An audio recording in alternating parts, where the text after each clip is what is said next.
nosotros como que nos soltamos un pedazo. A ver, vamos a comenzar un cuento.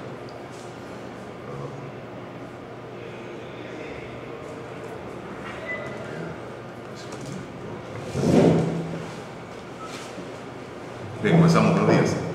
El curso de lógica computacional, hoy es miércoles 21 de noviembre. Tenemos 15 días para la primera evaluación del primer parcial. Y lo digo así porque la fecha original es el 12 de diciembre, como habíamos planificado el primer parcial. Pero las compañeras de UDO tienen un evento en aquella semana y me pidieron cambiar la fecha y acordamos que el 5 de diciembre era una buena fecha para ellas. Así que yo quiero aprovechar, ojalá esto les llegue rápido a todos. Si quieren tomar el examen el 5 de diciembre, todos son bienvenidos, incluyendo los presenciales. Si quieren tomarlo el 12 de diciembre, también son bienvenidos. Si ya tienen reservaciones en los instantes para venir el 12, adelante, no se preocupen, yo voy a estar acá el 12, haya o no haya clase, porque ese es otro cuento, que esa semana es la semana previa a las elecciones y hay toda clase de comentarios por ahí de que quizás la universidad levante la empalizada temprano y se aísle para que la gente vaya a votar, o no sé, ahí hay muchas cosas que están discutiendo, quizás no. Oficialmente la universidad tiene clases hasta el 14 de diciembre y entonces todos estaríamos acá.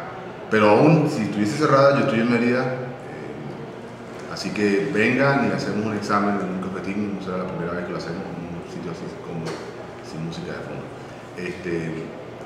Pero si quieren presentar el 5, también, adelante, yo voy a hacer los dos exámenes diferentes. Eso significa que la próxima semana es la última semana antes del examen. Cerramos capítulos la próxima semana, para lo que iría para las evaluaciones. Si tenemos chance de clase y toda la cosa, pues seguimos avanzando un poco más antes de enero, sobre todo para definir proyectos. Me gusta que se vayan a pensar los proyectos al lado de una yaca, porque eso le da chance de hacerlo con mucha mejor calidad. Ese es el primer cuento. El segundo cuento es que hoy estamos aislados de internet, así que vamos a hacer todo presencial y grabado. No tenemos acceso al YSQ porque tenemos un colapso del único punto de conexión de toda la aula al mundo, el búnker, que curiosamente se cayó total, o sea, no hay nada funcionando, ni siquiera el firewall, el router de acceso. Y entonces no solamente no funcionan nuestros servidores, sino que no tenemos conexión con internet. Así que estamos grabando todo y una vez que se levante otra vez internet, lo subimos. Y en todo caso los videos van a quedar grabados vía YouTube como de costumbre. No vamos a tener YSQ hoy, lamentablemente. Tiene que estar grabándose solo por allá. Me pidieron que revisara, porque parece que nos saltamos algo. Si permíteme hacer un recuento muy rápido de la película hasta ahora, de los primeros 5 capítulos del libro del profesor Kowalski, que son también las primeras 5 unidades del curso. Todo comenzó en este trabajo de qué hacer en el caso de emergencia, un análisis de la forma lógica de un aviso colocado en un sitio público, el aviso de emergencia del Metro de Londres, que el profesor se tomó el trabajo de analizar cuidadosamente. Y de usar, no solamente de analizarlo, sino de usarlo como ejemplo de una combinación, de un discurso público que es una combinación de base de conocimiento para un agente que contiene instrucciones acerca de lo que ese agente tendría que hacer inmediatamente y de lo que otros agentes van a hacer en el contexto que se plantea. Y que tiene además ejemplos puntuales de programas lógicos, de bases de conocimiento de forma declarativa y de restricciones. No olvidemos nunca esa última parte, ¿no? Las restricciones. Se permitirá con 50 libras de un uso inapropiado, se convierte en no lo uses inapropiadamente. Esa es la intención declarada, obviamente, del aviso. Y por ahí comienza la historia de la programación lógica y de el uso de la lógica para iluminar el discurso público, la manera en que nos comunicamos entre humanos, comenzando. Por cierto, a propósito de eso, yo tengo los avisos, algunos de los avisos, todavía le debo a Demian lo que me regaló, así bien bonito, inicialmente, que era una colección grandota, que la tengo en la otra máquina y nunca me acuerdo de subirla, no tengo que subirla. Vamos a hacer conexión en mi página del Sésimo. Aquí no tengo conexión de donde estoy en la universidad. La universidad no voy a tener porque no puedo entrar. No, estoy en Pritón, pero aquí puedo entrar. El colapso es tremendo de la router. Ni siquiera puedo comunicarme con el otro lado de este edificio cuando el routador está abajo. En fin, ahí en ese sitio web, que es el sitio del Sésimo, tengo una carpeta que se llama avisos. Ahí está avisos, y hay una colección de avisos larga, incluyendo algunos de ustedes. Ahí están los dos de Demian, que es muy curioso, el de los Baní, y un par de Paolo que tomó por allá con la cámara, el carro, y hay un montón de otros avisos que he ido colocando allí. Yo no sé qué colocar al final de cuentas. Este es clave. Entonces, por supuesto, alta factura de la guerra de las galaxias. O sea, bueno, ahí están, hay un montón de ejemplos. Voy a poder subir otros si ustedes quieren después para hacer análisis, pero hay unos cuantos interesantes. Ajá. Entonces ahí comenzó la historia, y lo que se plantea al final de ese capítulo es el proyecto que nos vamos a plantear. El proyecto que nos planteamos es el de colocar la lógica en su lugar. Este curso construye sobre un discurso que se construyó en unos departamentos de computación que tiene una vena lógica muy bien definida. Los británicos tienen una herencia lógica bien plantada, no solamente en la lógica computacional como ven acá, sino en la lógica filosófica, en la filosofía de la ciencia, filosofía de la lógica incluso. Y en ese espacio donde se ha discutido muchísimo sobre lógica, se llegó a esta escuela en particular a la conclusión de que la lógica tiene un lugar dentro de esa noción, de ese concepto, el concepto de agente, que es una especie de generalización de nosotros, de los seres con un propósito en la vida, no necesariamente el mismo, por supuesto, sino que somos capaces, tenemos una dinámica interna, o una mente, un algo que nos anima. Ustedes dirán. Entonces todo un esfuerzo para caracterizar esa dinámica interna y decir que ya adentro priva una lógica que la describe estructuralmente, pero que además la alimenta de conocimiento particular. Se crea una red de creencias, por ejemplo, con la cual la gente resuelve su vida. Básicamente es un solucionador de problemas constantemente, y lo que está tratando de mantener es una relación armónica con un entorno, con ese universo que está allá afuera, decidiendo qué hacer en ese universo, a propósito de las cosas que el universo le informa. Entonces, lo que se está planteando en este curso es construir ese componente que está aquí en azul, que es el componente pensante, tanto la estructura arquitectónica computacional como la estructura formal, utilizándolo como una especie de tabla de representación de conocimiento.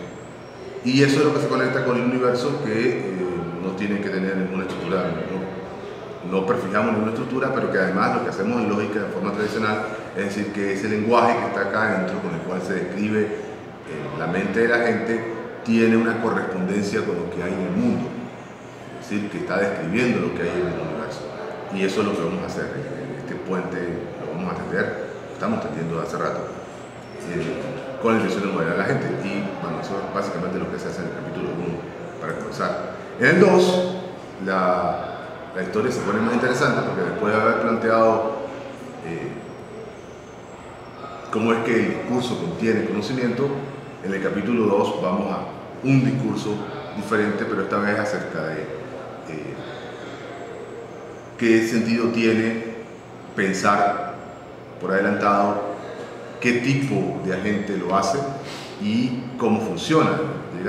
Llegamos al punto de asociar la conducta de un par de personajes de una historia fabulada, histórica además, con una serie de metas y creencias para uno de ellos, y que esa gente usa para razonar y llegar a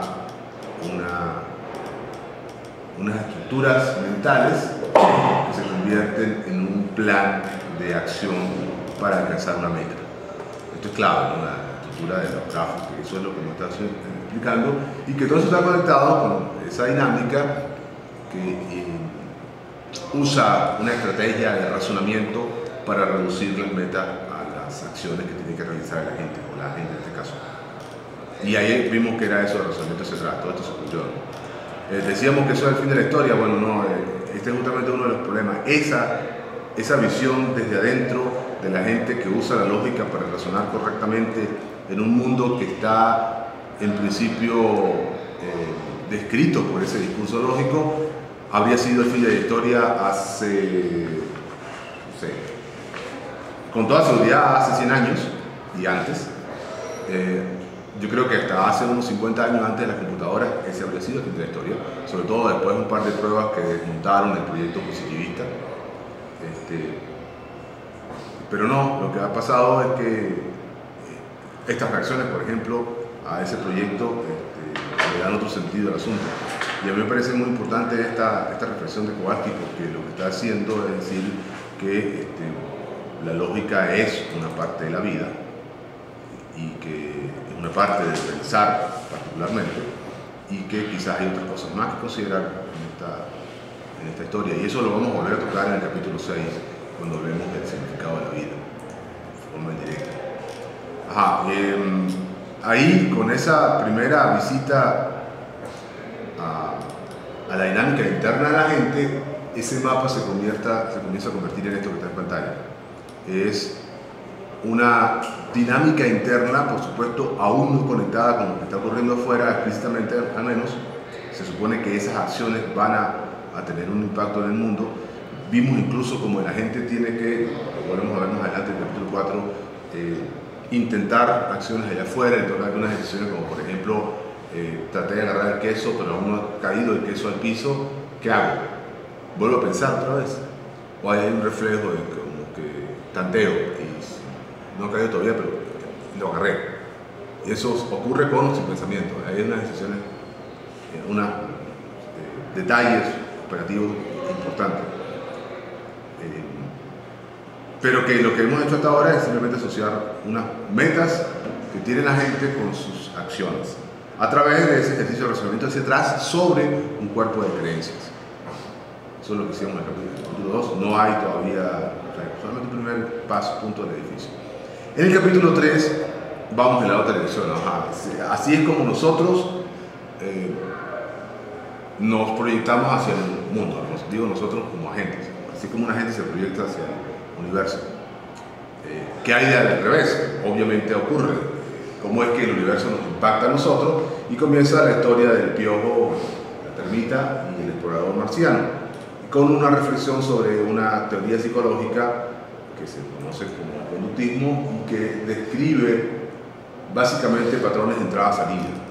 Y eso es lo que se describe en este capítulo a propósito de lo que se ha hecho en inteligencia artificial con esas ideas. Y en inteligencia artificial se ha hecho mucho.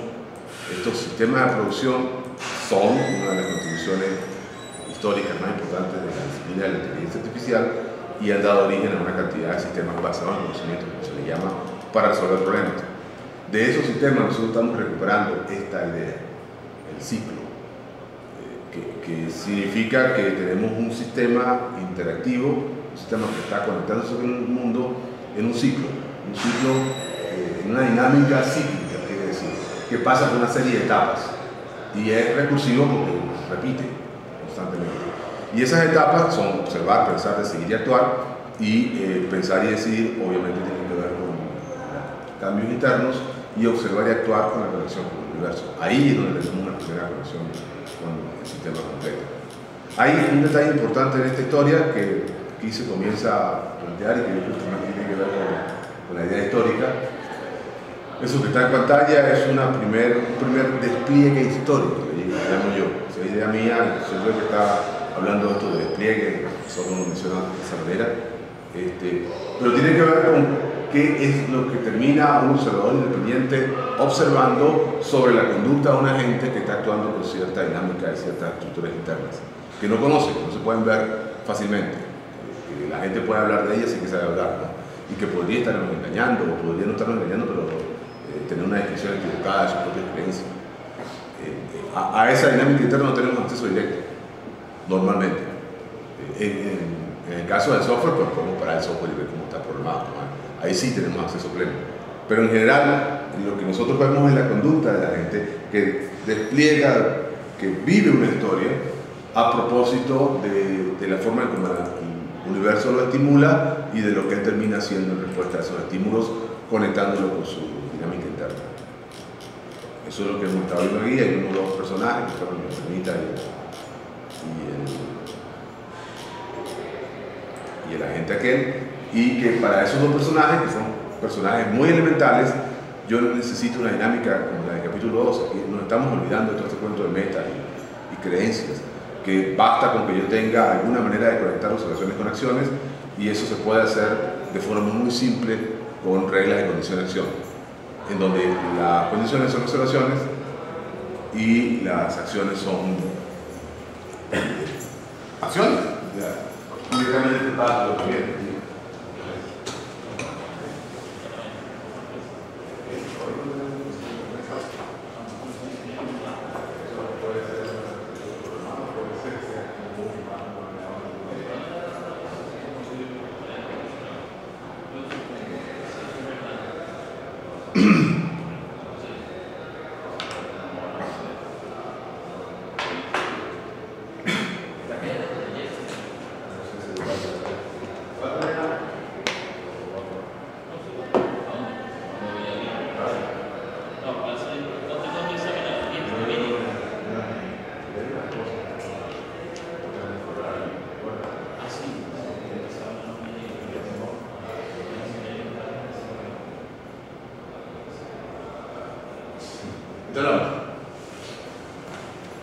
Disculpe usted.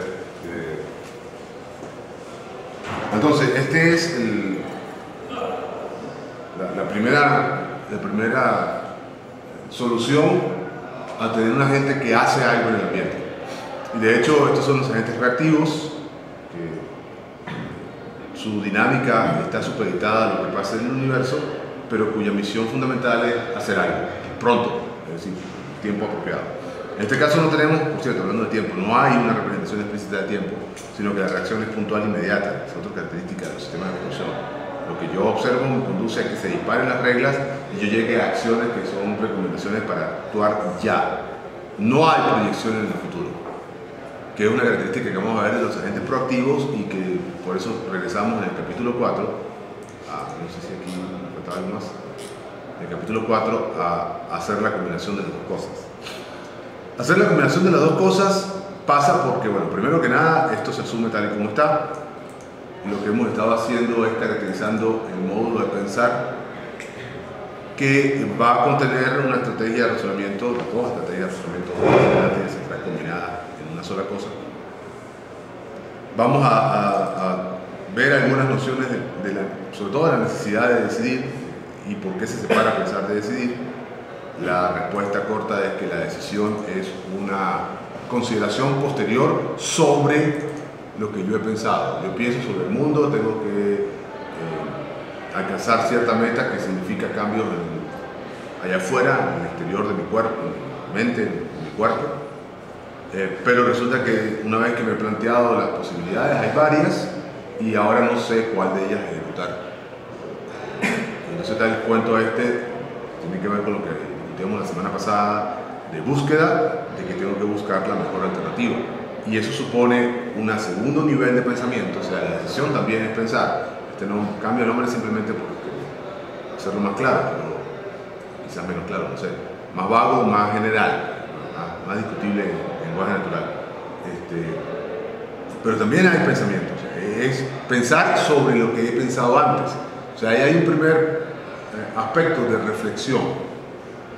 Si ustedes quieren, el agente reflexiona sobre lo que tiene pensado hacer y decide que de todas las alternativas, por ejemplo, la mejor es esta, o decide que no tiene alternativa, por ejemplo, la otra esa cosa importante. Eso se recupera entonces de los sistemas de producción tal y como viene, pero lo que hacemos ahora es que para acomodar las dos maneras de razonar, combinamos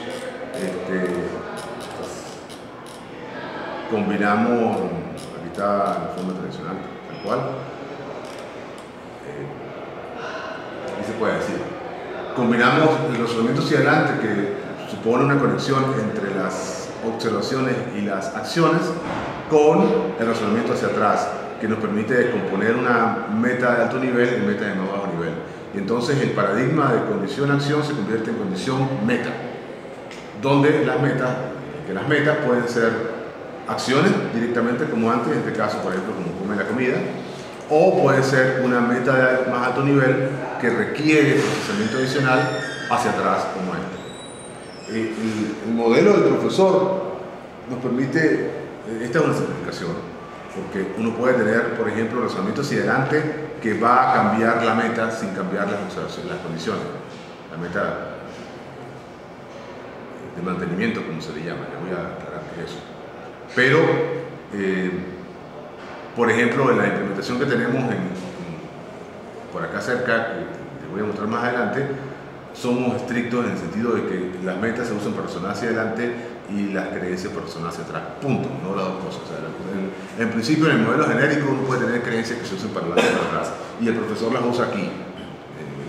La concepción lógica es esa. Solo que para efectos de implementación es mucho más fácil de la otra manera, lo cual puede empezar a explicar algunas cosas. Pero ¿qué mensaje importante hay en este caso? El mensaje importante es que esta cosa, que es una oración condicional, que es también una regla, es una meta. Y eso es diferente a lo que ustedes pueden haber escuchado antes. Es decir, que no tenemos, que la meta no es simplemente consigue comida, por ejemplo, una declaración de cómo yo quiero que esté el estado del mundo en el futuro, que es lo que uno normalmente acerca como meta, como objetivo, como propósito, sino que es una condición permanente, le decimos nosotros, porque es que cuando quiera que te dé hambre, consigue comida y come la comida. Esa es la descripción no de un estado del mundo, sino de una relación permanente con el mundo. Cuando tenga hambre, busco comida. Y eso, por esa razón se llama meta de mantenimiento. Maintenance goal, le dice el profesor en inglés. Para distinguirla de la meta original que tenía la zorra, que quiero el queso, que es una meta puntual. Y una vez que la alcanza, ya logró la meta, tiene que olvidarse de que está persiguiendo esa meta. Quizás no se olvide de que la buscó antes, pero se olvida de que la está buscando, no la busca más. Y eso es una diferencia fundamental. Y que significaba esa conceptualización, esa distinción entre metas de mantenimiento, metas permanentes y creencias, repensar la lógica. Repensar la lógica, porque lo que se hace normalmente en lógica es que con una oración condicional, para probar si es verdad o no, yo supongo que las oraciones son ciertas y pruebo las conclusiones, o trato de probar las conclusiones. Si llego a que las conclusiones son también ciertas, la regla completa es cierta. Si llego a que las conclusiones son falsas, la regla completa es falsa. Punto. Aquí, sin embargo, no va a ser tan simple, porque yo quiero que la meta sea cierta.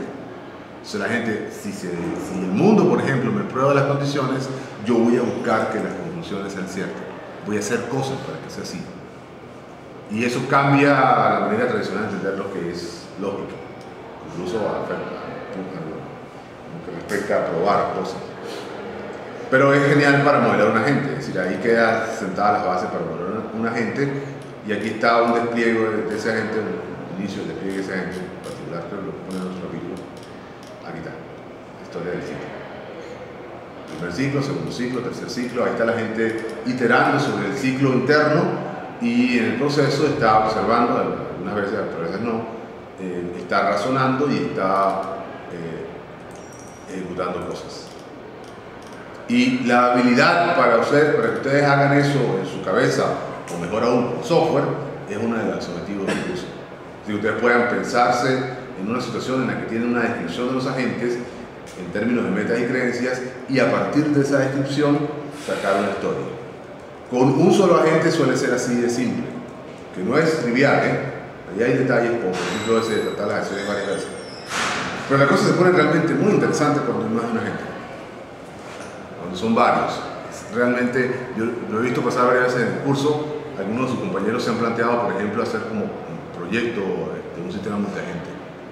Y incluso en los contextos más controlados, problemas de juguete, terminamos con complicaciones severas.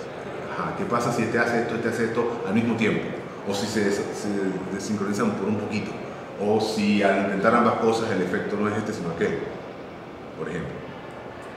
Es fascinante realmente y además enseña muchísimo de nosotros mismos, de la dinámica colectiva, de por qué nos cuesta tanto a veces ponernos de acuerdo y otras veces no, que son las menos, por cierto.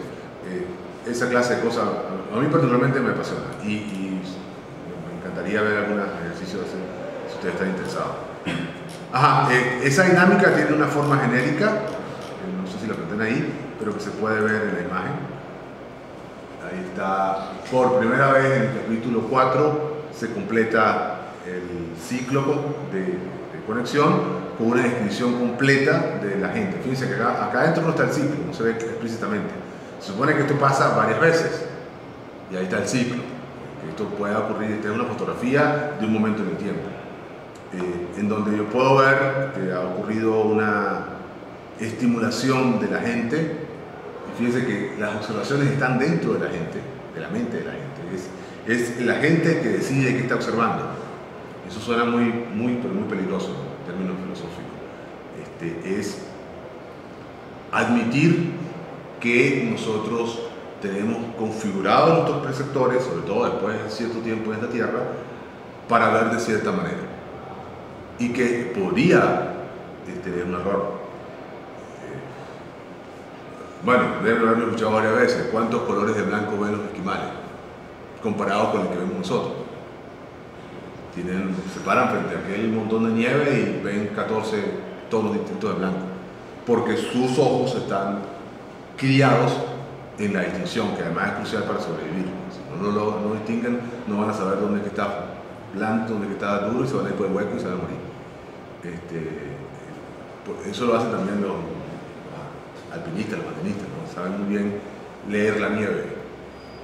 Estos días escuché algo de esas muchas cosas que uno lee, que decía que realmente nuestro cerebro, o sea, lo que nuestro cerebro en verdad procesa de lo que vemos, lo que escuchamos, etc., es 5%, ¿no? 7% de lo que realmente entra. Entonces hay todo un mecanismo para filtrar, consciente de filtrar, de descartar, esto no, esto sí. Claro. Y es una cantidad impresionante, ¿no? Pero además, esa es la mala noticia, que uno apenas ve un pedacito de la realidad. Pero no, la buena noticia es que uno se puede entrenar para verlo. Por ejemplo, lo que hacen los entrenadores deportivos, yo siempre uso ese ejemplo, es obligar al practicante, que está aprendiendo el deporte, a repetirlo muchas veces para que comience a captar las sutilezas. Él y su cuerpo. Y separo los dos porque a veces uno se da cuenta. ¿Cómo fue que hizo ese movimiento? Ni idea cómo fue que lo hice. Yo sé que me sale solo. Después de 14 años practicando el deporte, por ejemplo. El movimiento con las manos, con los pies. Pero sobre todo observar. Observar es algo que se entrena. Es decir, el futbolista, deben haber visto las diabluras que hacen estos locos profesionales de fútbol que son fascinantes. Es decir, no puede ser que alguien pueda ver por la parte de atrás de la cabeza que el otro jugador va a estar en alto sitio. No, él tiene eso en su cabeza. Puede medir dónde tiene que poner el balón para que dentro de 3 segundos mi compañero esté ahí para meter la cabeza y meter el gol. Y esa intuición, que además se hace mucho abuso de publicitario, es entrenamiento de una visión. No es solamente de la habilidad física para hacerlo, sino para verlo. Para verlo ocurrir antes de que ocurra, para ver las condiciones de que eso ocurra conformándose y por supuesto contribuir. Entonces ahí hay entrenamiento y esa digo que es la buena noticia porque significa que uno puede aprender a ver. Si ahí hay un trauma, significa dejar de ver lo que normalmente ve y ese es otro espacio, quizás de las cosas más interesantes en lógica y las menos estudiadas. Percepción es una de esas, a pesar de que todo el mundo reconoce que es clave para la lógica. O sea, lo que tú veas, lo que tú deduzcas, está críticamente asociado con lo que puedes ver. Y ahí está, si alguna vez leyeron a Sherlock Holmes, a Conan Doyle, en la novela de Sherlock, que es genial, una de los puntos cruciales del autor, genial novelista, es mostrar en el personaje como el genio de razonamiento depende, no depende, se regodea sobre la capacidad de observación que tiene. El poder llegar a una escena del crimen y ver cosas que más nadie vio. Pero además él viene a buscarlas, se sabe que tengo que ver esto, aquello, y hacer, ojo, la lógica de Sherlock Holmes, algunos dicen que es la mejor descripción de la lógica que usamos en este curso, lógica abductiva, de razonar para atrás, de ver la observación y explicarla en términos de lo que debió haber pasado para que llegáramos a esa observación. Que en este curso lo usamos diferente. Aquí tenemos la meta, lo que queremos que sea el caso del futuro y qué cosas tengo yo que hacer para llegar hasta allá, la proyección al futuro. Y no tenemos la observación, sino tenemos la meta. Pero lo que hace Sherlock es que tiene la observación y va hacia atrás, hacia el pasado. ¿Cómo llegó hasta ahí? En una cadena de razonamiento que, bueno, ahí tienen al señor Watson describiendo la detalle. A mí me encanta la serie. Y además, no solamente la serie, sino todas las reconstrucciones que han habido, todos estos Sherlock Holmes cinematográficos son también espectaculares, porque ahí se puede ver lo que no se ve lo que se puede leer fácilmente, a pesar del esfuerzo. Hay un personaje que se llama de Gaston Leroux, no recuerdo, Dupin, que es el equivalente, ¿no? En francés, sí. El francés a Sherlock Holmes. Y hay una escena, me acuerdo, hablando de razonamiento hacia atrás y hacia adelante, en la que después de un silencio muy prolongado, él le dice a su compañero algo y adivina lo que el tipo estaba pensando, ¿no? El compañero se queda así sorprendido y dice, bueno, lo que pasa es que hace media hora estábamos hablando de tal cosa. Y ese hilo de razonamiento te llevó a tal sitio, y eso te llevó a tal sitio, y eso te llevó a tal sitio, y eso te llevó a tal sitio, y es lógico que ahora estés pensando en eso. Sí. Entonces, ¿se puede predecir el futuro? Sí, sí, y esa capacidad. Lo que no se debe hacer, esa película se nos muestra muy compacto, es que la cantidad de posibilidades alternativas es enorme. Descartarla no es algo que pueda hacer una mente que no esté entrenada o que no tenga una enorme capacidad de razonamiento. Pues bien, eso es lo que estamos haciendo en el curso y depende, para eso lo mencionaba, este modelo de la gente, crucialmente de estas observaciones, es decir, de qué cosas efectivamente la gente puede hacer en el mundo. Va a ser o no exitoso, dependiendo de que sus observaciones sean un fiel reflejo de lo que está pasando allá afuera. Y esto es clave porque en la lógica clásica se supone que las observaciones son de hecho un buen reflejo de lo que pasa en el mundo. No hay nada intermedio.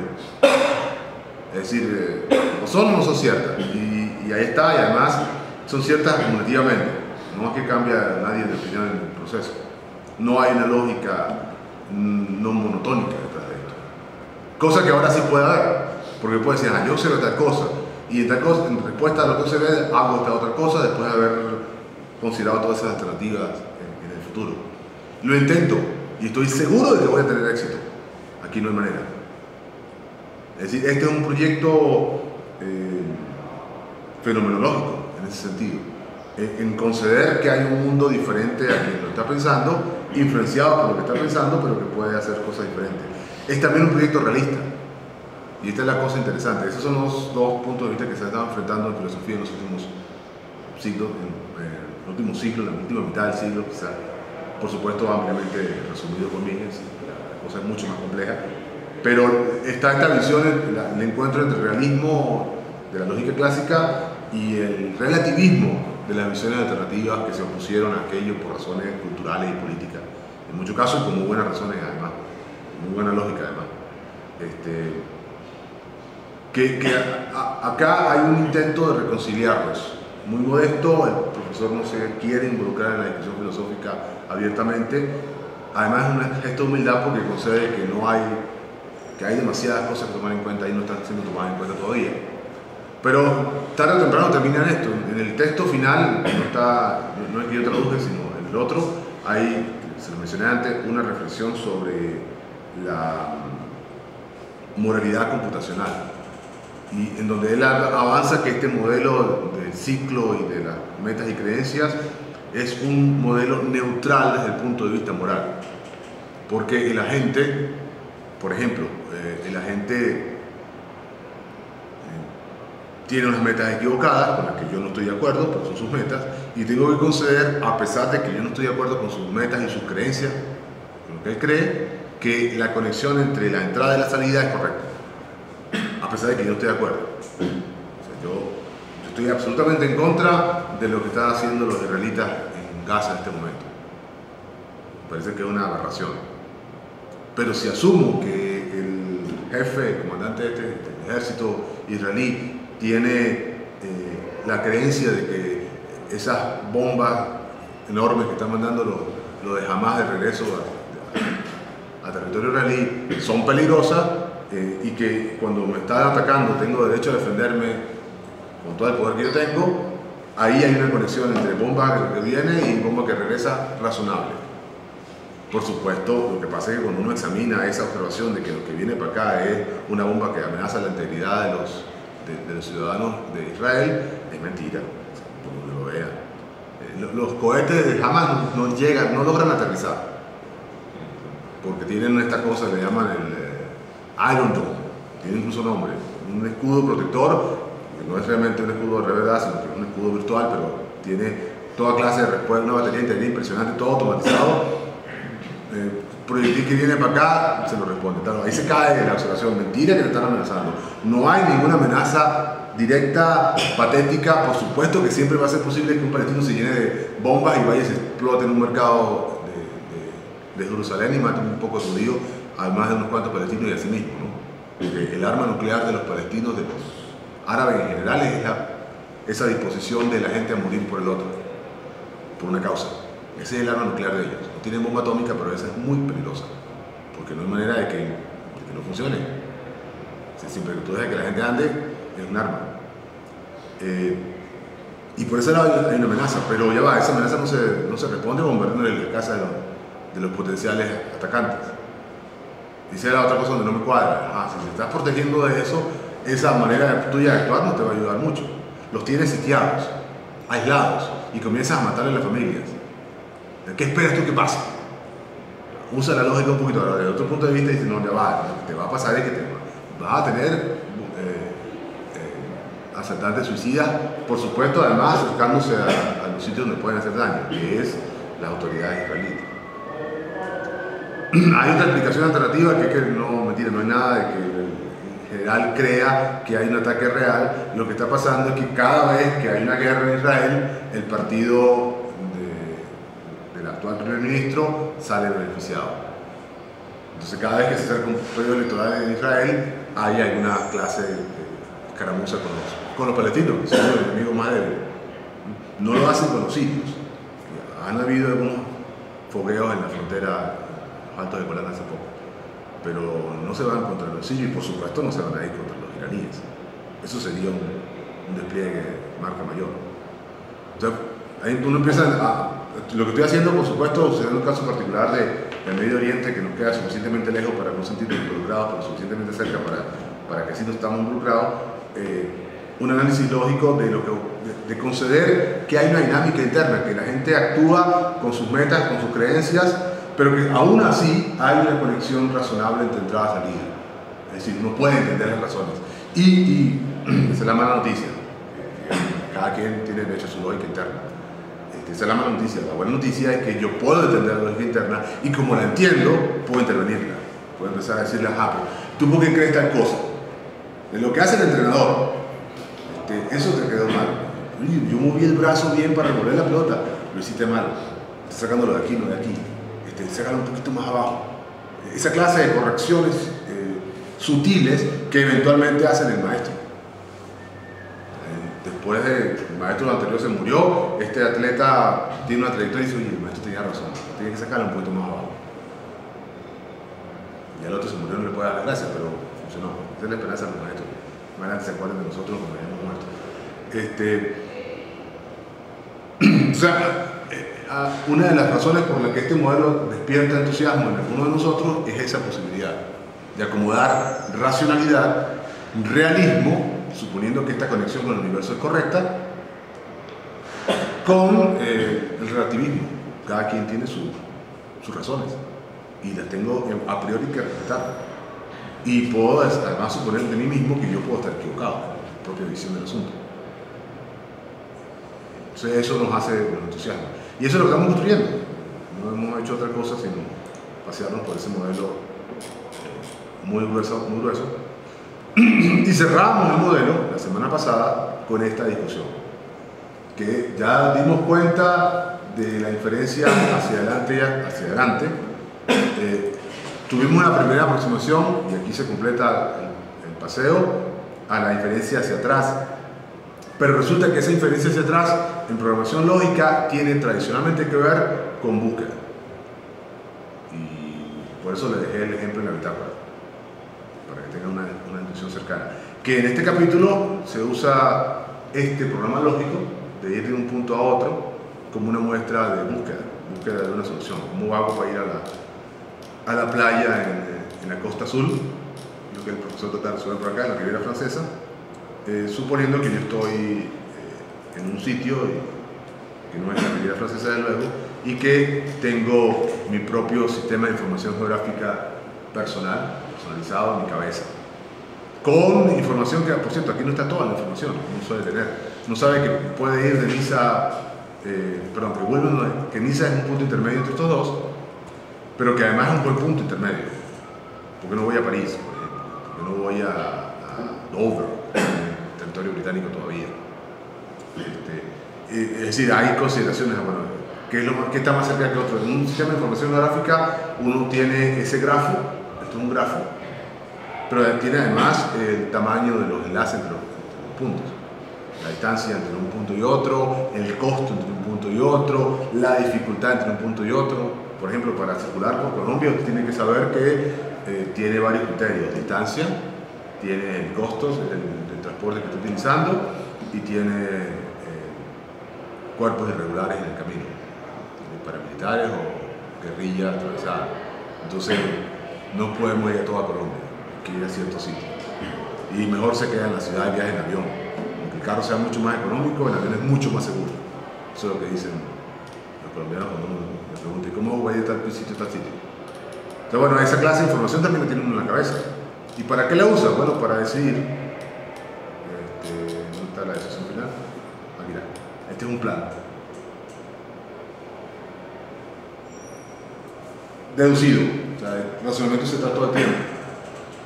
Este ejemplo no explica por qué quiere ir de vacaciones.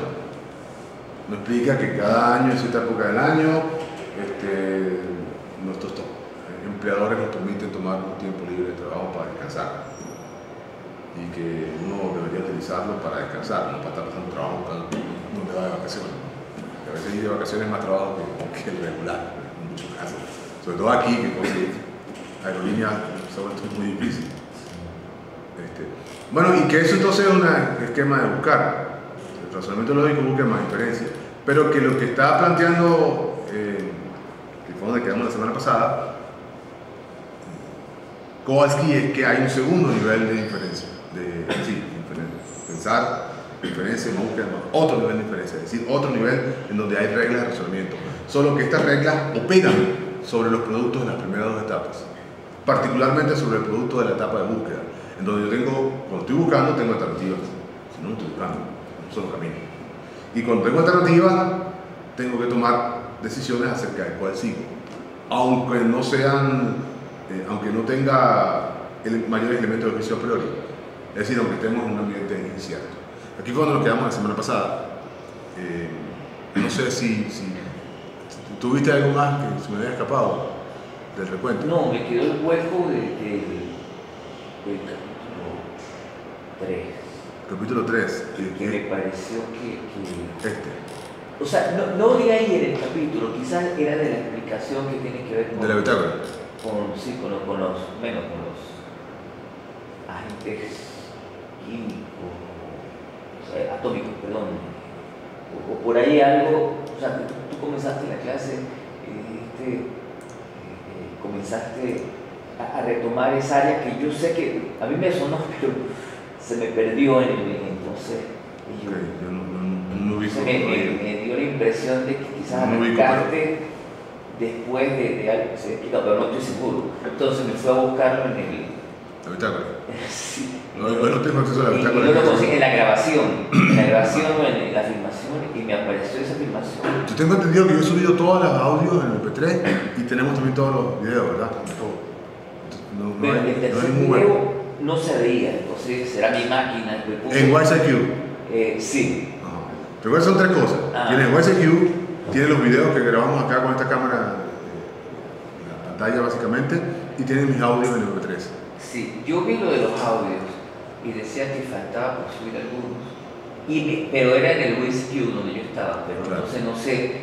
Es que hay además otro rollo de que tengo varias direcciones. Sí, yo creo que por ahí me Dame, entra bien. dame chance, la próxima semana me ponga y lo ordene todo eso, porque hay que ordenarlos y bajarlos aparte. Se pueden ordenar y bajar, tener para descargar offline y uno los puede ver, no sé, qué cosa, con el flash en su máquina, pero también se puede cambiar de formato, un MP4, una cosa de esa. Eso se puede hacer. Voy para allá. Pero no era de los capítulos, sino fue algo de las otras discusiones. Yo quiero cerrar el capítulo 5, pero antes de eso tengo un par de cosas que proponer. La primera es que me permitan, ¿dónde lo puse? Pues lo que colgué en la bitácora, lo vieron, tengo ese ejemplo de estudiante de posgrado. Tengo mucha curiosidad de saber si les pareció razonable, qué tiene de peculiar. Bueno, la pregunta que hacía en la bitácora. Hay tres alternativas para lograr el título. La primera ya les advertí, aquí no funciona. De verdad. Y es interesante pensar por qué no funciona. No funciona, mi interpretación, ustedes disculpen, es muy pesimista, negativa incluso.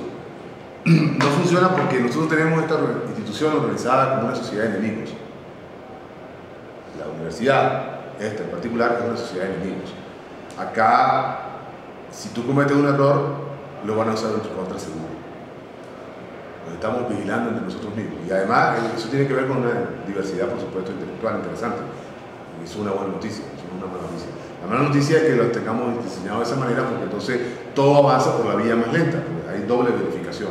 Entonces, por ejemplo, nosotros cada año hacemos un reporte, no sé si ya lo entregaste, el reporte de actividades del año, donde retratamos qué es lo que hay. No se te ocurra olvidarte de algo, o no se te ocurra quedar por debajo de la exigencia mínima, porque tienes un hueco abierto para que alguien más adelante haga un reclamo por ti. Es una especie de régimen de hostilidad subyacente, por supuesto, no es que nos estamos cayendo a golpe ni nada por el estilo. Eso es muy raro que ocurra en la ULA, en la universidad en general. Pero sí hay esta idea de que, mira, me preguntaba Berti, ¿quién se va a fiar en estos reportes que uno entrega? Tu enemigo. Tú te cruzas con algún enemigo en un momento, se va a tomar el tiempo de revisar todos los informes tuyos que ha pasado, los estudiantes que ha dirigido, los estudiantes que se han plagiado algo en línea y tú no te has dado cuenta, todas esas cosas está ahí guardadas, como tiene que ser. A mí me parece que en el fondo esa visión negativa sigue siendo una buena solución. Entonces, por esa razón, esta presentación, ¿dónde está? Este es el decorado. Grande aquí. Tiene la solución si lo compro. Comprarlo tendría que, por esa razón que le acabo de dar, comprar un poco de gente. Y es muy poco probable que ese poco de gente sea estable. Por esa razón. Ahí surge la enemistad. No, te voy a chismear, mira, no. Entonces las trampas van a terminar saliendo. Y saliendo significa que más adelante alguien va a decir que te lo compraste. Ojo, eso puede incluso llegar a tener el título y sobrevivir con él. Lo que va a ocurrir es un profundo desprestigio. Y una de las cosas interesantes con estos productos académicos nuestros es que son fundamentalmente construcción de prestigio.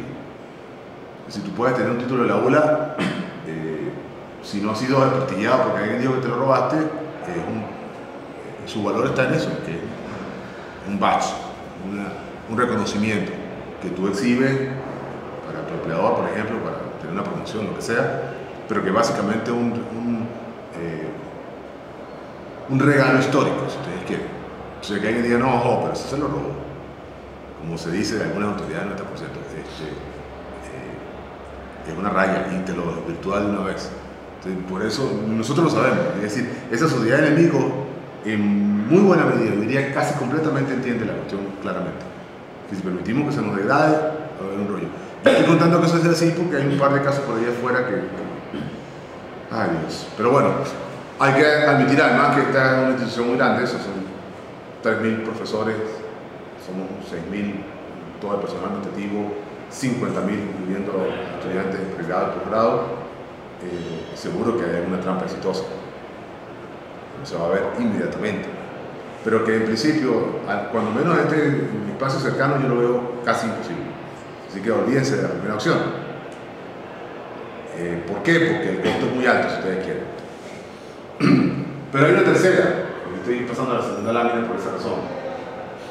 Y la tercera no se distingue mucho de la segunda. Por eso coloqué en azul la diferencia. Puedo tener títulos y pago los aranceles y apruebo los exámenes y proyectos. Nadie les pide a ustedes que vengan a clase. Ni que estudien. Si usted, por ejemplo, es alguien que tiene muchos años de experiencia en computación y ya conoce estos temas en buena medida, es muy difícil conocerlos exactamente como nosotros lo estamos, pero tener una experiencia amplia, es muy probable que pueda enfrentarse a esos exámenes y pasarlos sin problema, sin haber estudiado con nosotros. De hecho, nosotros lo hemos intentado un par de veces de certificar experiencias previas de gente que ya sabe mucho, veteranos, y que están dispuestos o están interesados por cualquiera que sea la razón en convertir eso en un título académico. Yo no lo voy a poner en mi clase, alguien que tiene más experiencia que yo. Lo que sí voy a hacer es, te voy a poner los exámenes que yo creo son los exámenes, no mis exámenes, los exámenes genéricos. Que en el caso de este curso, por ejemplo, ustedes tienen capacidad de presentar el mismo examen de formación lógica en cualquier otro lugar del mundo. Y lo aprobó, bueno, sí, sabe lógica. Que no sea exactamente la lógica que enseñan en Stanford. Ustedes pueden saber que cualquiera que intente hacer un curso de lógica general va a quedar corto porque la historia es muy larga. Pero, y sabe programar, que sabe de hardware, por ejemplo, que es una de las habilidades de este posgrado de computación, más que lo que estamos acá. Bueno, aquí sabemos algunas cosas, le preguntamos eso, usted respondió correctamente, usted tiene título, sin haber venido a clases, sin nada de eso. Yo diría, esto va a ser difícil que los investigadores me lo crean, pero yo diría que sin pagar arancel. Tenemos que reconocer que usted lo sabe. De hecho, eso existe. Los doctorados honoris causa son exactamente eso, esta opción. Usted ha hecho tantas cosas en su vida en el área que la universidad, sin que usted ni siquiera haya sido estudiante de la universidad, se lo reconoce. Claro, los escogen con pinzas, ¿no? Tenemos que buscar uno que nos prestigie a nosotros, además. Es la cosa irónica del asunto. Y aquí hay unos honoris causa fabulosos en esta universidad. Yo tengo dos de preferencia personal. Don Luis Zambrano, tecnólogo popular de los navegadores, a quien tuve el gusto de conocer, era un genio, fascinante además, una historia genial. Por un lado, Ballester es un genio popular, no tuvo instrucción formal, es un ingeniero, debió haber sido ingeniero en las 100 vidas anteriores porque tenía la intuición clarita, descubrió pi, por ejemplo, solito, jugando con el agua, una naranja con paletica. Además era un espectáculo hablar con él, una experiencia batísima y una humildad extrema. Las dos cosas combinadas en la misma persona son una experiencia perturbadora para cualquiera de nosotros arrogantes. Pero además Don Luis tenía algo que a mí me ha apasionado toda la vida, que es una forma de autismo. Es una forma de autismo sin duda, la superconcentración. Yo quiero que esto me quede perfecto. Y no sé si ustedes saben la historia de Don Luis, tengo que contarla porque es fascinante. Las cosas que yo sé, no lo sé todo. Don Luis tenía una fascinación con las máquinas hidráulicas. Mover agua con una turbina para generar electricidad. Y eso fue su objetivo y se obsesionó con los motores. Ser el motor más eficiente para hacer ese proceso. Pasa el agua y el motor convierte eso en el dinamo para generar electricidad. Y eso nos llevó a construir máquinas que no eran solamente hidráulicas, sino también térmicas, con gasolina y demás, y jugó con el motor aquel, un diseño especial del motor, y fresadoras, máquinas para pasar caña, para lo que sea. Una de esas máquinas, que era un engranaje grandote, le arrancó el brazo derecho. Se botó de aquí para abajo. Perdió el brazo derecho. El brazo derecho de un ingeniero que tenía ya más edad de la que tengo ahorita. El brazo con el que soldaba las máquinas hidráulicas. Soldar una máquina de esa es particularmente difícil porque no puede dejar fisura alguna. No solamente de inmediata, sino que tiene que quedar bien soldado y para adelante, porque eso va a estar sometido a la oxidación intensa por el agua, por las cosas. Bueno, este señor aprendió a soldar de nuevo con ese nivel de precisión con la otra mano. Y tú tenías que ver la soldadura. Yo las vi. Yo crecí en un taller, ¿no? Nunca aprendí a soldar por vago, pero sé soldar un poquito. Pero así, no. Con la otra mano, o sea, ya después el viejo aprendió a soldar. Entonces, eso una muestra de una entrega a la ingeniería que es impresionante y además de alto mérito. Bueno, él es doctor, se lo dieron en vida además, espero que se muriera. Doctor de la ULA, doctor de esta facultad de ingeniería. El doctorado se lo otorga la universidad, por supuesto, pero lo pide, en este caso lo pidió ciencia y también esta facultad. Y el otro caso es el fundador del Centro de Simulación, el profesor Carlos Domingo. Carlos, ese sí, un académico de toda la vida, comenzó muy temprano, en aquella época en donde ser doctor todavía era difícil, era muy poco, seguía en esa dirección, era muy poca gente estudiando, además, mucho menos que ahora. Pero tiene una carrera de casi 60 años desde que se graduó de licenciado en física. Y un espectro impresionante. Comenzó por allí, por la física, se convirtió en experto en matemática, es experto en lógica y fue director del primer centro de energía nuclear de Argentina, emigró, se vino a Venezuela y fundó la primera escuela de computación en la Universidad Central, se viene a Mérida, funda el Centro de Simulación y se dedica a la economía, profesor de la Facultad de Ciencias Económicas y cantidad de opciones, de cosas en las que se ha metido, ha hecho software, poco antes de jubilarse estaba aprendiendo a programar en Java, quería programar en Java. Yo le digo, pero déjate de eso, porque hacer un modelo de alto nivel, no se nos encargamos de Java. No, yo quiero aprender. Él también es doctor. Después de mucho tiempo, contra su voluntad, porque no quería entrar al aula magna a ponerse el uniforme y ser homenajeado porque odia el asunto, no sé.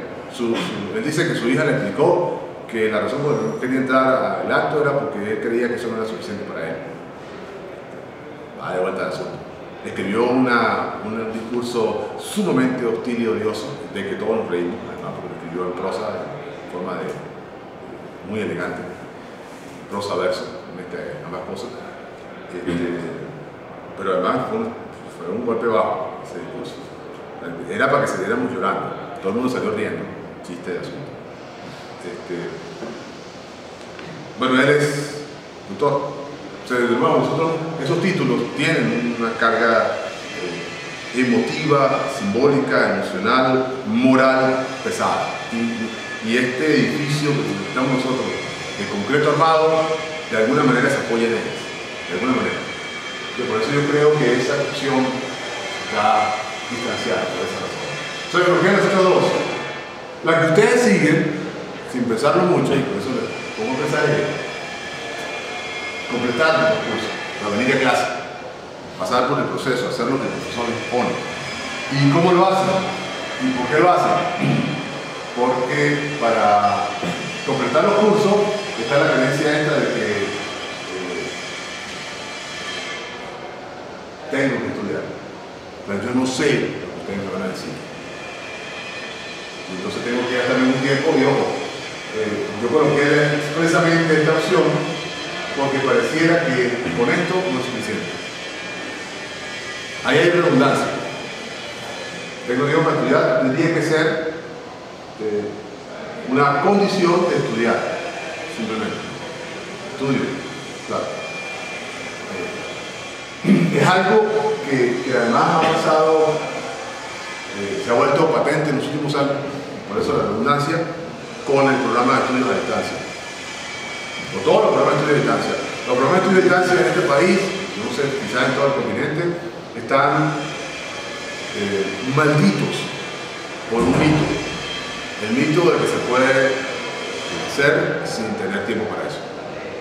Es increíble, de verdad.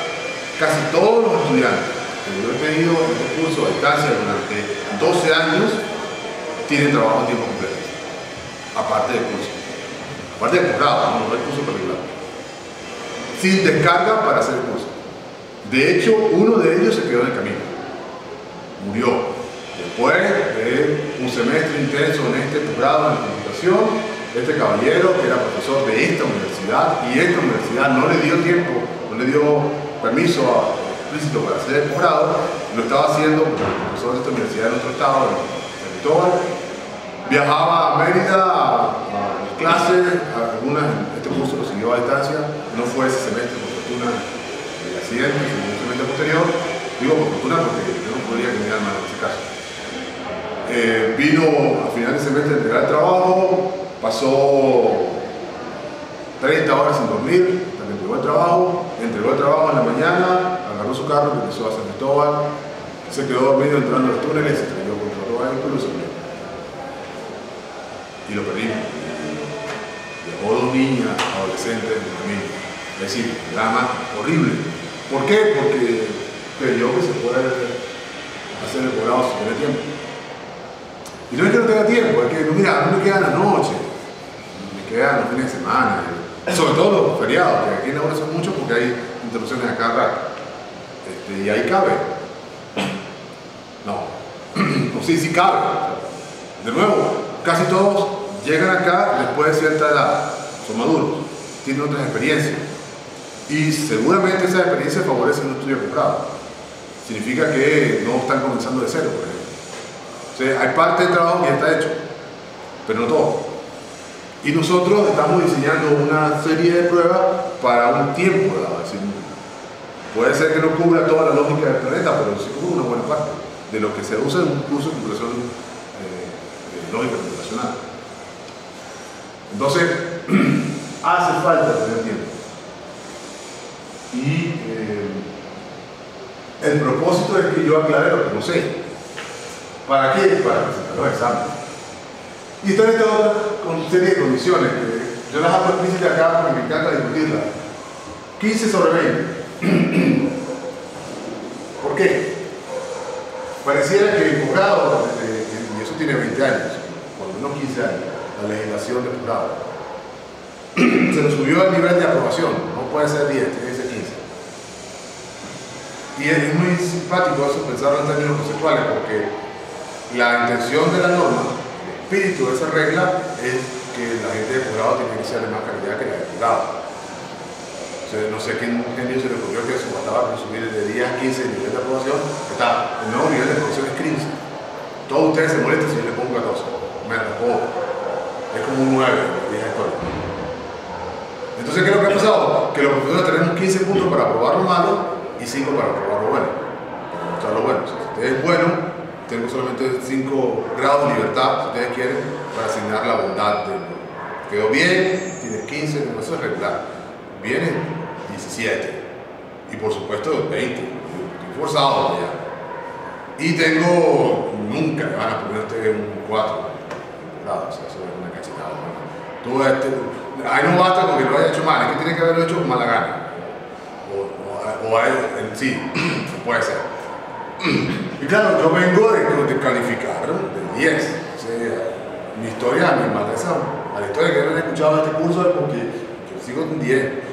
Y hay gente que no ha pasado, o hay gente que se queda en 10 y eso no le da el promedio, que tiene que ser un promedio, este es un de simulación. En cada semestre tiene que tener 15 en promedio. En computación basta con que sea 15 en promedio al final de toda la escolaridad. Si no tiene ese puntaje, no puede hacer tesis. En el caso de simulación, si no tiene este puntaje promedio acumulado a lo largo del posgrado, no puede seguir el siguiente semestre. Es la regla de salida, una de las reglas de oro del grado. Lo cual, por supuesto, hace que el primer semestre sea muy importante. Porque no es historia, es lo que se saca en ese semestre y punto. Y lo cual hace que después de segundo semestre todo el mundo me odia porque su promedio está por debajo de 15 por culpa del curso. No es mi culpa. Culpa de ustedes. Entonces ese es un punto interesante. Y lo otro es toda la aparataje de la tesis. Proponer la tesis, hacer la tesis, presentar la tesis y aprobar la tesis. El proponerla y hacerla es asunto suyo. Usted controla esas acciones. Pero el presentarla, ahí comienza la cosa a estar, por supuesto depende de las cosas que usted haga. Tiene que solicitarlo, tiene que esperar, etc. Pero depende además de que el jurado se ponga de acuerdo, de que la haya leído, de que entregue las correcciones. Y aprobarla, así no depende de usted. Hizo su presentación. La consecuencia la decide el mundo. En este caso, un jurado que fue convocado a propósito de esa tesis, o sea, es ad hoc. Nosotros no tenemos jurados predefinidos para un área, sino que se convocan sobre la disponibilidad personal para cada área de interés. Y algunas veces, algunos jurados, no sé por qué, se meten en unos temas que no saben nada, aprender de ellos. O tienen un interés puntual. Por supuesto tienen experiencia previa de algún tipo que ayude en la evaluación. Pero lo que termina pasando, que es algo importante decidir, es que uno se enfrenta a un jurado que no está centrado sobre el trabajo. Es muy difícil que esté centrado sobre el trabajo. Es peor para uno si está centrado sobre el trabajo. Porque lo que va a demostrar ahí que el que más sabe de ese asunto soy yo. Tengan eso presente cuando vaya a la tesis de maestría y de doctorado. O sea, el propósito es que usted se pare allí y demuestre que quien más sabe de ese tema es usted. Porque lo ha investigado con cuidado y porque lo ha utilizado ese conocimiento con algún propósito. Resolver un problema, plantear un nuevo concepto o lo que sea que haya hecho.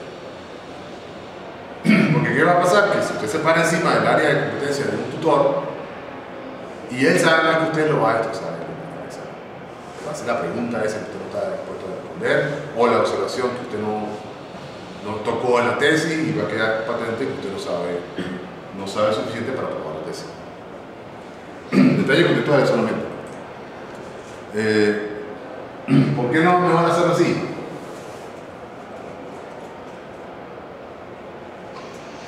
Te vienen los exámenes, tú vienes cuando hay la fecha del examen, viene presente el examen, hace todo lo demás y no tiene que venir de clase ni nada por el estilo. ¿Será que funciona? Mi visión particular es que yo debería tener un sistema educativo que me permite la segunda opción. Que usted venga cuando usted quiera, no hay prioridad alguna. Uno dice, no, pero claro, eso le da una gran ventaja a los profesores, no tienen que trabajar, no tienen que preparar clases. Pero es que nosotros no hacemos solamente clases. Yo tendría que estar haciendo cosas, por ejemplo, yo tendría que permitir que usted haga esto sin venir a clase. Con el output de lo que hacemos aquí. Con toda mi producción intelectual de afuera, que va a ocurrir en algún momento que no tenga nada que ver con lo que hacemos en el posgrado, porque deriva en otra dirección. Y esa es una dificultad. No, yo me veo obligado a quedarme haciendo esto porque si no me pierdo mi trabajo. Hay una serie de aspectos de diseño del sistema educativo que tendrían que discutirse con más cuidado. Que hay que además admitir que es un sistema muy difícil. Porque en un mundo ideal, vamos a hablar de eso, a los trabajadores se les evalúa por el resultado de su trabajo. Pero resulta que los trabajadores intelectuales, el resultado es una idea, cuyo efecto aún está por verse. ¿Cómo la voy a juzgar? No voy a decir, no, sí, esa es un resultado productivo. ¿Sí? No hay nada que dé fe de eso, es simplemente una idea que es muy bonita. Para no mencionar a los artistas, por supuesto. Bueno, ahí están los dos, el panorama. No sé si les quedó claro dónde está el aspecto de búsqueda de esto. Que yo tengo 3 opciones y tengo que decir cuál de ellas voy a utilizar para normar mi plan, y que una vez que he decidido cuál de ellas es el plan, tengo que decidir en cuál de las condiciones de la opción me concentro. Voy a comenzar por decidir cómo es eso de pagar los aranceles, voy a comenzar por decidir cómo es eso de completar todos los cursos, o al revés. Puede ser que cuando estoy planificando yo digo, bueno, yo voy a tomar este curso, no me preocupo por las aranceles todavía, estoy muy lejos. Si yo planifico por ahora 2 años antes, a lo mejor me cambian la unidad tributaria y los aranceles son diferentes. O alguien dice, no, pero tengo que prever que los aranceles me alcancen. En esta universidad los aranceles son muy bajos, así que no te preocupes por eso, por ejemplo. No pienses en eso. La respuesta es esa, no pienses en eso, piensa en otra cosa. No te vayas a reír, por ejemplo. Es un ejercicio de búsqueda. Yo tengo acá a otros agentes y algo que quisiera comentar, porque voy a usar la segunda parte de la clase, que creo que es hora de parar un rato para hablar de eso. Sí, de esto antes de irnos. Modelea a un estudiante depurado. ¿Por qué no modelea a una persona común? Este no es mío, este modelo. Este modelo del profesor Kowalski es una de las cosas que vamos a estudiar cuando veamos teoría de decisión. Pero este es, ya tenemos suficiente lógica en la cabeza, lógica de la gente para entenderlo. Un poco de cuadrado, disculpe. ¿Qué hay de esto como modelo de una persona común? Si me ofrecen un trato y el trato me beneficia y el trato daña a alguien más de lo que me beneficia y la persona es enemigo, rechazo el trato. Son reglas de condición-acción. Podemos suponer que rechazar y aceptar son acciones atómicas. Además, no hay que pensar mucho. La respuesta es inmediata. Condición, acción. Si me ofrecen un trato y el trato me beneficia y el trato daña a alguien más y la persona no es mi amigo, entonces acepto el trato. Si me ofrecen un trato y el trato daña a alguien, entonces rechazo el trato. ¿Qué le parece esa regla para describir a cualquier persona?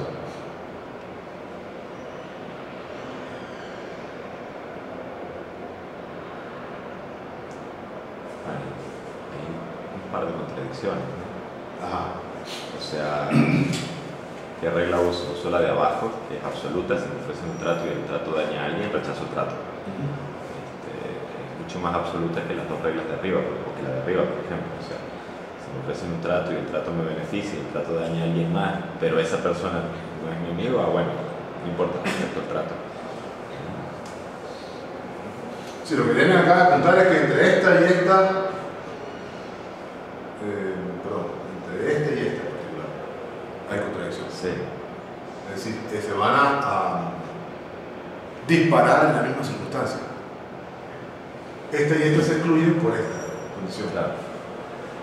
Pero estas dos se van a disparar en la misma circunstancia. Me ofrecieron un trato, que es lo que dispara cualquiera de las reglas. El trato me beneficia y la dispara. Esta no es condición, así que la sigue disparando todas. El trato daña a alguien más. Y aquí hay una decisión condicionada. Y aquí atrás, la persona no es mi amigo. Esta sigue disparada, por igual que esta. Pero estas dos se excluyen por esta condición. Me queda una recomendación contradictoria: acepto o rechazo. Es decir, que un agente racional, que en principio no puede tener estas dos, tiene que coger estas dos reglas. ¿Qué hacemos en este curso de modelo que estamos construyendo nosotros? Yo puedo tener las dos. Yo puedo programar a una gente que tenga todo el conjunto completo de reglas y tener una decisión posterior acerca de cuál de las dos recomendaciones hacer. Sobre una cuestión, por ejemplo, una cosa que se hace, que se ha vuelto popular en todos estos análisis cuantitativos de teoría de decisiones que vamos a ver más adelante, y también de cuestiones como la lógica difusa, la lógica posibilística, es que se le coloca un peso a la decisión. Si vienen acá, es más pesado que esta o al revés. Y de esa manera se diluye la contradicción. La postura lógica clásica es decir que por una lógica. Porque esas reglas te van a llevar a decisiones equivocadas y el diseñador, que está pensando en el modelo de la gente, tendría que prever eso. Yo tendría que imaginar una historia, como acabamos de hacer, en donde ambas reglas se disparan y la recomendación que me da al final es contradictoria. No puedo aceptar y rechazar. Estas dos cosas, tendría que haber una tercera regla que me diga aceptar y rechazar, es falso. No puedes rechazar y aceptar al mismo tiempo. Un mismo trato, ¿no? Un mismo trato. No es que no puedas aceptar y rechazar, puedes aceptar un trato y rechazar otro. pero el mismo trato no puede ser. Pero ya va, independientemente, esos son detalles de forma, ¿se dan cuenta? Y analizando la forma uno descubre la contradicción. De fondo, ¿serán esas reglas que describen una persona? O se podría asignar una descripción, una caracterización de un agente que tenga una u otra regla? ¿Cómo llamarían ustedes a alguien que se comporta así?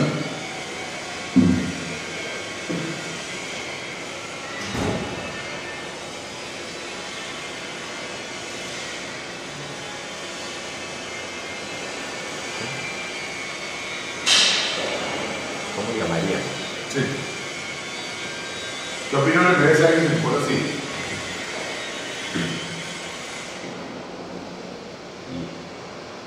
Ese es un héroe. En nuestro salvaje mundo de hoy. El salvaje mundo de hoy. O sea, ¿tú crees que estas son las reglas de un agente de ese mundo salvaje? En nuestro salvaje mundo de hoy, al de abajo lo llamarían un pendejo. Bueno. Que yo no estoy de acuerdo, ¿no? Pero...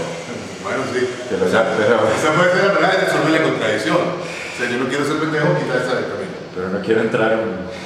No, se vale, eso es lo que estoy pidiendo, cualquier descripción posible. Si ustedes creen que... O sea, no me quiero deprimir hoy. Está bien. Pero entonces, ¿qué hay de estas? Estas dos son, o sea, este es el pendejo. ¿Estas dos qué son?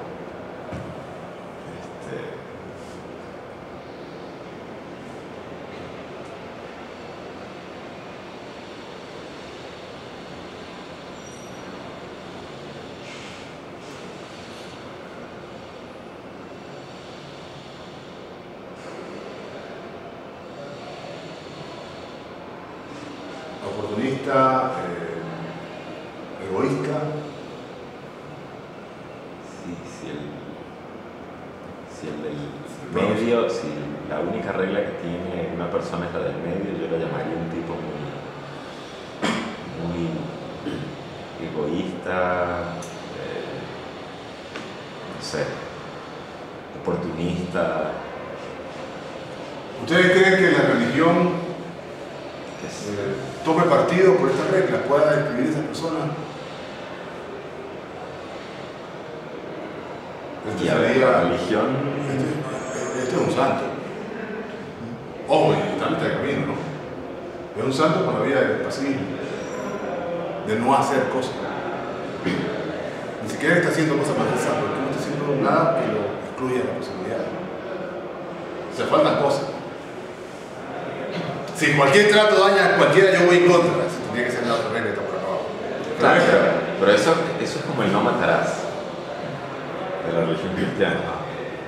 Cuando mi padre le preguntó a mi abuelo, que era cristiano, pero abuelo, si la Biblia dice no matarás, ¿por qué entonces la guerra de... bueno, no matarás a menos que... ¿Dónde está la regla oculta? No.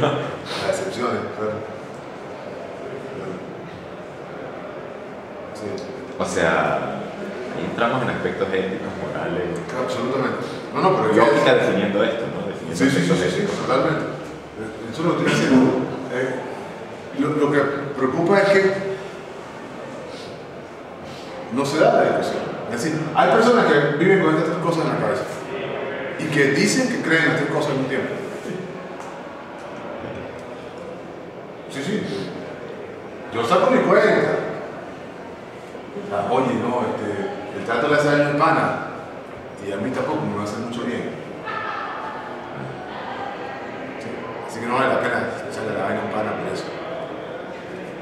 Y eso trato, en ese caso. No, pero yo no conozco el loco ese. No importa. Acá afuera, ¿no? En el día a día, sin pensar, fíjense, son reglas de condicionación. Estas no son las reglas que yo me siento pensando con cuidado. Más que eso, el pensamiento está oculto detrás de estas condiciones. Más nada. No hay que llegar a ese nivel, no, pero no, las es amigo mío. Y ojo, te lo dicen así implícitamente. Además, te lo dicen ingenuamente. No le importa lo que tú vas a seguir pensando a partir de esa persona. Y este es el ingenuo, pero en la otra dirección. El religioso a priori, por ejemplo.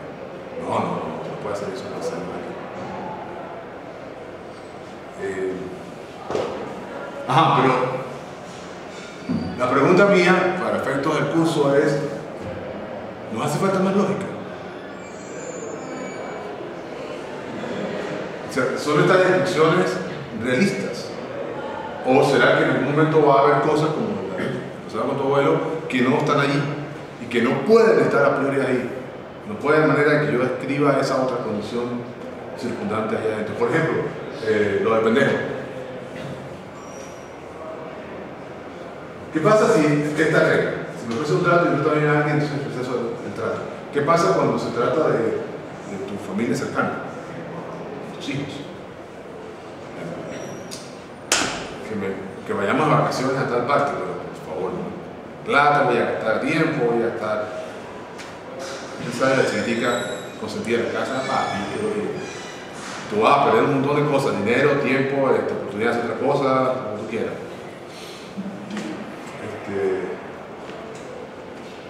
Si alguien más en la casa me dice: no, dile que no tienes plata, ese es el trato que te propone. Pero tú sabes que cuando le digas que no, se le va a caer el corazón a la criatura. Claro, lo que nos falta es qué significa dañar a alguien, qué significa beneficio. Costo-beneficio. Exactamente. ¿Cómo hacer una medición justa de los beneficios del costo, el balance? ¿Será que eso siempre cabe en alguna forma de lógica? Hay una discusión previa que es: ¿será que ese balance, ese cálculo, tiene una manera universal de plantearse en términos numéricos? Lo acabo de decir. Ese es el primer punto. Si no, es que no lo puedo reducir a sacar cuenta. No puedo medir la felicidad en barra de chocolate. No van a ver más adelante que lo vamos a hacer. No es numérico. Hay cosas que no se pueden contar. Nos queda el aspecto cualitativo. O sea, de que hay cosas que no se pueden representar cualitativamente.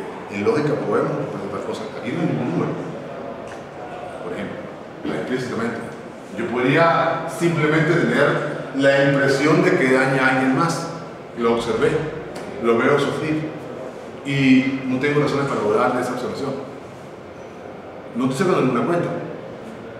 No fue que medí el dolorómetro, cuánto le está doliendo, sino que, mira, para mí está sufriendo o va a sufrir, que es más difícil. No es que esté sufriendo, más adelante va a estar en una situación en la que va a sufrir, y con eso es suficiente. Depende de la observación, de la calidad de la observación, de la certidumbre que tengo además sobre lo que estoy observando. Certeza. Bueno, este es otro agente, con este termino la presentación del desayuno. Es decir, yo mismo le doy el rol. Lo que está tratando de hacer en un momento es que ustedes atribuyeran roles a cada regla. Entonces nosotros empezamos a describir agentes, no tanto la gente completo, sino la gente en cierto papel, comportándose de cierta manera, que podría ser que sea circunstancial, es decir, que se comporte de esa manera, ejerza ese rol en ciertas circunstancias, que no están todas explícitas, pero que se podían colocar explícitas. Aquí está el hedonístico. ¿Cuál es la meta superior en la vida de un agente hedonístico? Tener el máximo placer por el mayor tiempo posible. Punto. No hay condición adicional. ¿Cómo lo hago? Obtengo el máximo placer por el tiempo posible, si monopolizo la atención de alguien y le uso para causar el placer y le mantengo con vida entre tanto y por más tiempo. Eso es clave, ¿eh? No basta con tener un esclavo, sino que el esclavo sobrevive. O obtengo el máximo placer más tiempo si acumulo mucho dinero y compro el placer a buen precio. Me dura más la inversión. O obtengo el máximo placer durante más tiempo si adquiero una posición de privilegios y la disfruto al máximo. ¿Cuál será la mejor manera?